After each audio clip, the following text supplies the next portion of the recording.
ekitiibwa kya Bizonto kikino kisanawo. Ebifaananyi wabiraba? Ebifaananyi bya Dr. Tine Nakaninga bayitedde ebintu. nabiraba. Ffe twalimu. Yanga Zonto wamulabamu? Nedda. Yali stanti kubanga ffe batukoye baagala okukomyawo oli omukadde. Musajja mukulu. Kyekikubya. Ne mukamera ddayo ezi vidiyo ng'omusajja alumiriza omusajja omukulu ow'envi munnange envi zikubunyebunye. Ndi Bizonto comedy sinza giwandika nga ngisabamu omulimu nga nze nnannyiniyo. Omu ku bannannyiniyo. Kubanga buli ekirimu kebeere essaati nagyegulira, kebeere eŋŋoma nagyegulira. Assalamu alaikum warahmatullahi wabarakatuh. Mbalamusiza mwena baganda baffe wonna osinzire okutulaba oli live and direct ku Gospel Live. Yenze Sakozi Farouk powered by Sozo yagamba nti oby'e waka eby'omunju ebya Jimu bikoye bimuwe kati. Bano bendi nabo babayita New Bizonto. Sebo bakuyita New Bizonto ze jajja Zonto oyanga Zonto. Muganda wange. Tata. Kiki tugobeddwa misana tukonga eseraba. Saa mwenda ndakiika 2 bwetu bwe tugobeddwa mu Bizonto. Buzibu kiki? Oluyimba Mailoland olwataasa ettaka lya Buganda. Mailoland? Mailoland kyekyate. Twayimba oluyimba Mailoland. Nga tusaba ni Mailoland tusaba mugireke kubanga lwani babajjajja baffe. Bwe buzibu obututuuzizza. Kati nga tetunagende Simon. Kyenjagala mwayingira mutya Bizonto. Mwajja mutya babagobye batya. Oyingira Bizonto nze najja ku Radio Simba kola. Najja ku Radio Simba ng'omuntu oyo namusanga nali muwulira okuva nga nkyali muto ku radio. Bwe najja ku radio ne bampa omulimu mu Radio Simba PD Mandevu management. Nentandika okukola nga nkola ku macha mu program ya Binsanga wano.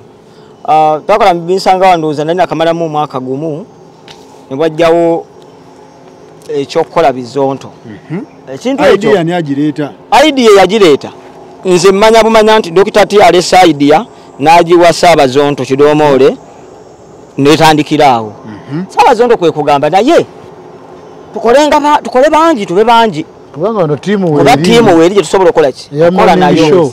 Ne tutandika okukola nga tulina omukutu baguyita Volongoto gwa Dr. T. Gujjukira. Ne tugenda ne tutandika okukola. Ne tukola paka wajjamu entalo ne wabaawo okukola ki? Okwawukana. Bwe wabaawo okwawukana. Twatuula. Twagenda Dr. T tutuula. Ne tutula ntugabana ebintu nga balemagana bombi. Balemagana basooka okutandika ekintu. Tuddayo ku mmeeza ne kyeyubula buto. Otyo. Ne mutandika Bizonto comedy. Otyo. Olonga mwana channel tuguze engule eyo. Fenna bana. Yes. Kakati nga tetunagenda ku byoli tamali. Njagala tegeera. Muyingira nga abakozi, muyingira nga bamemba. Tutandika nga abantu abatandika ekipya. Batukumaakuma, bali babiri batukumaakuma ne batuyingiza ekintu. Ekyabwe ne kifa. Tutandika ekipya. Tugenda ntutwa ffenna tiimu omu n'avaako ne yunifoomu ze na buli kimu. Gana fulaa tulina ezaffe. Yasigaza ebibye. N'asigaza ne channel. Ffe ntugenda n'ebyaffe ne kamera. Poliisi bye yagaanira. Baatukwata. Ne tutandika ekipya nga kyakusonda. Tekuliiko kintu kyonna kya bwannannyini. Oba kamera yakusonda ffenna bana. Oba channel bana. Oba uniform ffenna twasonda bameka? Bana. Buli kintu kibalansinga. Tekiriiko nnannyini kyo. So temwali ba employee ba company. Twatandika company. Twatandika kintu kya buntu bulamu kya sajja kikulu. Twatandika tekyalina kya ssente twatandikira bwereere. Twatandika nga abantu abatandise tusanyuseemu oluvannyuma bwe tutafunamu akasente tukafune. Era Katonda abadde atuwadde bogizi baatuwagira. Nanga COVID yonna bukyangajja tuli kusereza YouTube. Kati mukiregisteringa temukiregisteringa oba mwali mukola mu ono yasaba bakiregisteringa ono yali ku ebyo nze ndi musajja mukadde n'asaba naawe ekirowoozo turegisteringa ekintu baleme kitutwalako. Otyo abasajja ne basirika fena ne tusirika banga nange olunebala tetwamwanukula kiri awo ono ng'abaleetedde idea emirundi mingi ng'ajjaga bannange ekintu tekirina mateeka tekirina ki tuli wano bannange ekintu kakati okwabadde okuregisteringa kyakajja nnaku zino bakaregisteringa mwezi nga guno bayita ate mabega ne baregisteringa si kino si Bizonto comedy ne baregisteringa Bizonto simanyi media simanyi communication company Uganda Limited obulya bikwatagana Bizonto comedy kyekimu akati ekyaffe bakita New Bizonto kyekyo mune Bizonto comedy so ne baregisteringa ekintu temulimu kitegeeza ni Bizonto comedy fenna batugobye nayo bagisuddewo naffe tugisuddewo ne bakola kiri ekyalo okuregisteringa ekintu kye nabaweerako amagezi turegisteringe ne bagamba Ssaabakaaki muwandiike ebbaluwa ezisaba okukola mu Bizonto Media Communication Company Uganda Limited. Nze neŋŋaana siyinza kuddira kampuni yange ne muweereza message ne mugamba Mwami Sserwanja nga nsaba mulimu ki? Kwe kumbuuza okolamu ki? Ko nze siriimu kuba kino kipya ky'oŋŋamba nsabeyo mulimu ki? Naŋŋamba saba actor obe actor.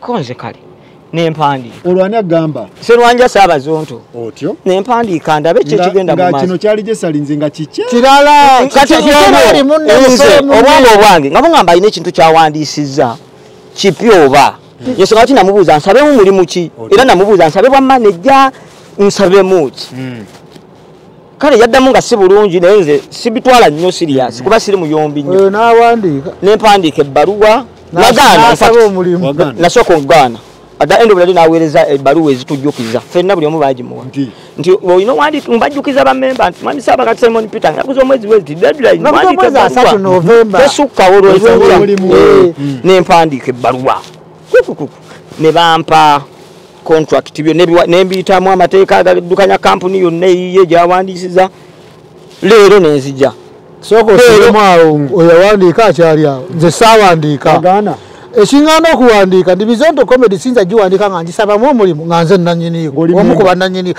bannanyiniyo kubanga buli ekirimu kebeere esaati nagyegulira kebeere eŋŋoma nagyegulira engoma gy'olaba tukuba kebeere kamera ebimu twasonda yes kakati ekyokubiri nga siyinza kuddira kampuni empya bano abafere gye bataddewo ate ngisabemu omulimu nga ne mu mpya gye twazimba badde banjojobya nga ndiwo ku lwono mpandiike nsabe mukijojobya batya anti bangoba mbadde ndiwo ku lwono omwana nga bagoba batya nga bagamba nti kiki ndi mukadde tolaba envi toziraba ebigambo tobiraba nga bagamba oyo ne mukama nga bagamba munange jjajja Zonto waffe munange envi zikubunyebunye kakati ono n'awandiika ye olwaleero azze n'ayanjula obulayini bamukyusizeemu bulayini mu contract nzirukagenda kumpewo musooke munyimbira oluyimba luno nsigale noono amalirize ensonga zino mu dakiika ntono nnyo oluyimba luno luli ku ki bubaka buno bwetuwa ensi bubawo obubaka tubawo emuku ekitiibwa kya Bizonto kikino kisanawo lwa luyimba lwetwayimba olw'amayirolandi mu luyimba lwetwayimba twasaba gavumenti etuyambe erekewo ettaka lya mayiro byo Bizonto byanyiganyo n'ebiteeso tugobeddwa mu Bizonto lwa luyimba mayiro katusabe omutonzi atuyambe atugumye jjajja Zonto yanga Zonto mukama tusasire tutegeeza ensi yonna tugobeddwa mutimu lwa luyimba lwa mayiro olwanyiza bannaffe jjajja Zonto guma bambi tokababi bawebyo gwatusinga okuyimba mayiro landisongo Simon kankute muganda wange jjajja Zonto oluyimba luno mwali mukoona gavumenti mwali mukoona bya Zonto baganda bammwe mwali mukoona ani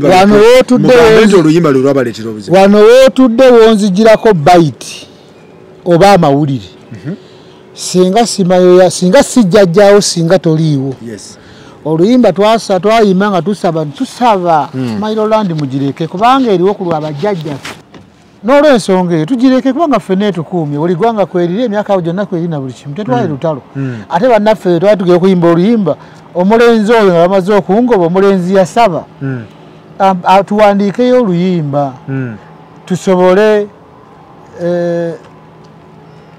okweyongerako obuzito ne bakkiriza tuwandiika oluyimba tuluyimba ne bajja ne baluwuliramu bamala okuluwuliramu ne balusiima netujujjayo mu studio wa Yaredi ne tubasaba tulukole vidiyo oyi yabasaba omulenzi ono yanga kubanga yenga ye munaabo nnyo nze baali bafuumula dda ndi mukadde lwaki bulijjo bakkuba enkokola ffe nga tetumanyi anti ndi mukadde tiwali nsonga ate ensonga olina bwino gommanyiiko ndi musajja mukulu kyekikkubya ne mukamera ezi vidiyo ngaomusajja alumiriza omusajja omukulu ow'envi munange envi zikubunyebunye akati oluyimba lwenzijjako bajja tubasaba okukola vidiyo oluyimba bagaana olwa Mailolandi saba esigale eyawakabaka webagaana nga tubasaba tuteekeko ebifaananyi ffe ffenna nga beberowooza tukole vidiyo tufunye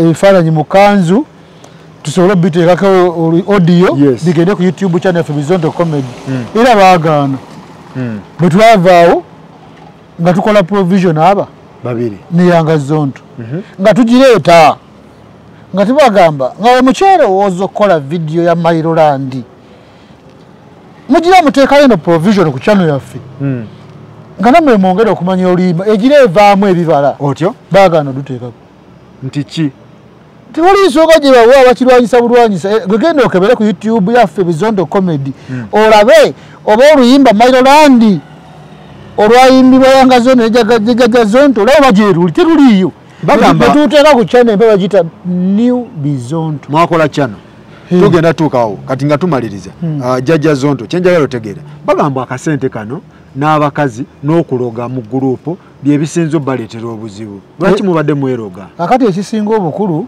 abaagambe biri ebirala ekya ssente sokyogera kubanga naye bwe twali tutandika twatandikira wa Muhanji comedy store waliyo akasente katono kantambula twatandika ekintu ku zero nga tekuliiko sente kyendowooza Katonda yatutaasa butaasa sente okujja nga zifuuka ensonga okubaawo so ekya sente si kyezibu kubanga tetwatandika na sente kati sente zammwe zino ez'omwezi guno tebajja kutuwa kubanga agambye tewali kyetubanja nezino uniform zisigaza twetwa akamala okukola ekitambiro ono yafuna contract n'abagaba bannaye contract nagisomyemu naye eribweti nebweti nebabyogerako nze nyingidde buyingizi banganze era mbadde nkoma leero okukola banganze bampa ebbaluwa nti okutandika ennaku z'omwezi lumu tukomawo kubanga era sisobola kusaba era saasaba kitegeeza nze baali banfuumuladde ebbaluwa eri gye baatuwa ono ye yawandiika tebamuwa ne contract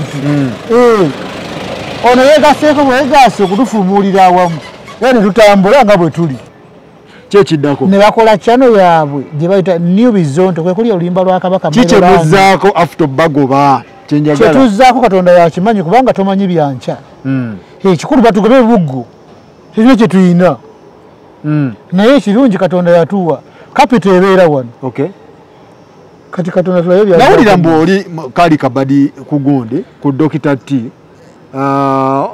mbu Kali Kabadi ebifaananyi babiraba ebifaananyi bya Dr. T ne Nakani nga bayitedde ebintu nabiraba ffe twalimu Yanga Zonto wamulabamu nedda yali stanti kubanga ffe batukoye baagala okukomyawo oli omukadde mu kifo ky'okubeera n'abaana abayimba zi Mailolandi za Buganda wakiri katukomyewo Dr. T sula bulungi tweyanza nnyo tweyanzege bwe tubadde baganda baffe ensonga za Bizonto bwe zityo we ziri tweyanza nnyo tulabagane next time naye nga byanfuna nno munnange era Lupiya yekazaala bulwa omukulu Dr. Chameleon bw'atyo bwe yagamba byanfuna nno munnange era Lupiya yekazaala bulwa tugenda noonya ku Giant Zonto ne Saba Zonto batubuulire ekituufu lwaki bagobye bannaabwe okitegeera ensi bwetyo naye nga mwebale nnyo